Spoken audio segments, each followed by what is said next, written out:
Hello, everyone. This is Kara. We're back to talk about the second pillar of support, which is nourishment. So, when you are pregnant or postpartum, nourishment is really, really important. And in this sense, I'm talking specifically about food, but nourishing your body, mind, and soul is also incredibly important as well.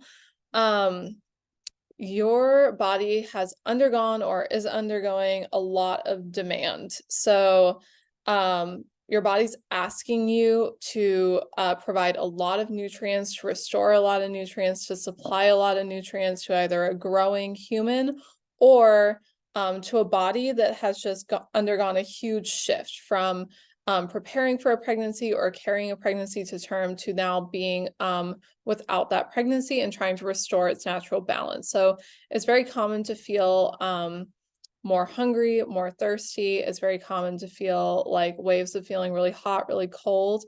And during this time, it's very important to stay hydrated.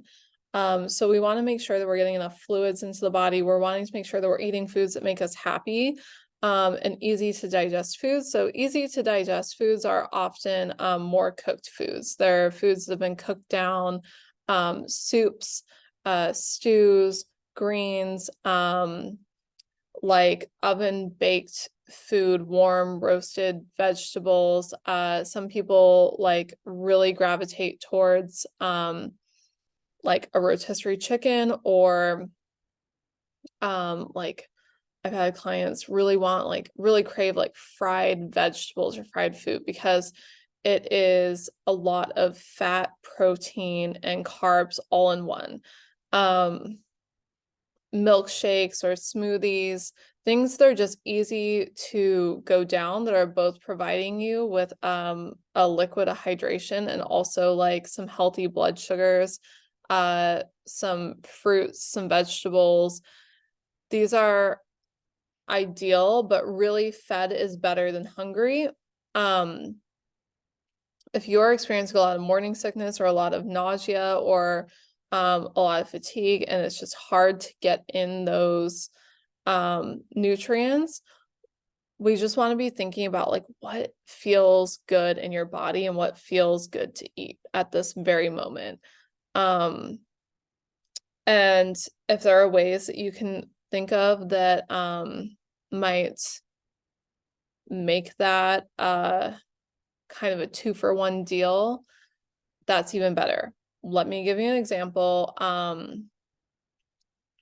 It's very normal or common for folks to crave like coffee or an iced coffee, something really sweet when they're pregnant. And I've had clients that, only wanted to drink like Frappuccino during like certain times of their pregnancy. So what we did was we ordered that Frappuccino, we ordered that caramel Frappuccino, and we got it decaf, and we threw in a banana to just get a little extra potassium, a little like magnesium. That also, like, fun fact, bananas help with pooping. So if you are in your 3rd trimester, if you're recently postpartum and you're having a hard time like passing a bowel movement because baby's like pushing on your rectum, on your stomach, on your lower intestines, things are being rearranged, or you've just given birth and your pelvic floor, your whole lower abdomen has been strained and it feels really scary, like throwing in extra fluids, throwing in cooked down foods, throwing in nutrients is going to help make that process easier. If you're someone that's supporting somebody who is pregnant or postpartum, make sure that they have things available, like teas, like fresh water. Like if somebody is living unsheltered or in an RV, like bringing them flats of water, bringing them Gatorade, bringing them like liquid IV or whatever it is that like is going to help them drink more fluids.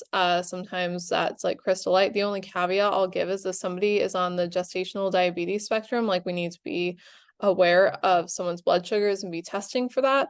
but we really want to make sure that people are getting fluids in. We also want to make sure that they have ready to eat foods and that there is safe storage for them. So regardless of whether somebody has a kitchen, like when you're pregnant, when you're postpartum, and again, postpartum could be anything from having an abortion, a miscarriage, a release of a pregnancy, a stillbirth, or just not being with your baby postpartum. There's a very strong likelihood that you just do not have the bandwidth or the spoons to cook, do dishes, figure all that out. I am not postpartum, and there's many days of the week that I just don't want to deal with that. So bringing over foods that they like, that are ready to go, that they can just heat up and don't have to worry about dishes, huge green flag. Huge green flag. We also want to make sure that there are little snacks available. So sometimes people just may not be ready or able to eat a full meal. So something that they can portion out or something that they can eat with one hand. If somebody is choosing to body feed, or if they are postpartum and on an off sleep schedule and navigating like an infant routine, which is kind of a joke because infants don't have routines. They just have kind of like cycles of needs, like needing a diaper change, waking up, going to sleep, getting fed, waking up, going to sleep, getting fed, waking up, going to sleep, getting fed.